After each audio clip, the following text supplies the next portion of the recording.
సంక్రాంతి సంబరాలన్నీ కూడా అయిపోయినాయి. అందరూ కూడా ఈ 2 రోజులు ఏదైతే ఉందో భోగి, సంక్రాంతి అందరూ కూడా వెజిటేరియన్ తీసుకున్నారు. మరి తెలంగాణలో కనుమ రోజు అంటే నాన్ వెజ్ తప్పకుండా ఉండాల్సిందే, మటన్ ముక్క ఉండాల్సిందే అన్నట్టుగా ఉంటారు. మరి అదే విధంగా మరి హైదరాబాద్ మటన్ షాప్స్లో ఏ విధంగా ఉందో ఒకసారి చూస్తా ఉన్నాం. అందరూ కూడా మటన్ షాప్స్ ముందు భారీ ఎత్తున లైన్స్ కట్టడం జరిగింది. మటన్ విక్రయాలు మన తెలంగాణలో ఒక ఆనవాయితీగా జరిగింది అన్నట్టుగా సాగుతూ ఉంది. ఎందుకంటే కనుమ రోజు వచ్చిందంటే వాళ్ళందరూ కూడా ఈ మటన్ విక్రయాల్లో జోరుగా పాల్పంచుకుంటూ ఉంటారు. ఆ రోజు ఇంట్లో నాన్ వెజ్ పడాల్సింది అన్నట్టుకుంటారు. మరి ఈరోజు కనుమ సెలబ్రేట్ చేసుకున్న వారందరూ కూడా మరి ఏమంటా ఉన్నారు, వారి అభిప్రాయాలు ఏంటి, వారి మాటలు ఒకసారి ఇందాం వారేమంటారు.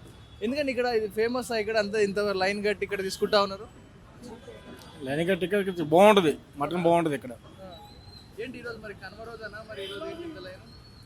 కనుమ రోజు నార్మల్గా సండేస్కి ఎట్లా లైన్ ఉంటుంది బాగా. అది ఏం చెప్తారు బ్రదర్, ఇంతమంది ఏంటి మరి లైన్ కట్టి మరి తీసుకుంటారు ఇక్కడ? అంటే యాక్చువల్గా కనుమ కదా ఉంటుంది, సాటర్డే సండే చాలా ఉంటుంది, చాలా ఫేమస్ అనమాట ఇక్కడ.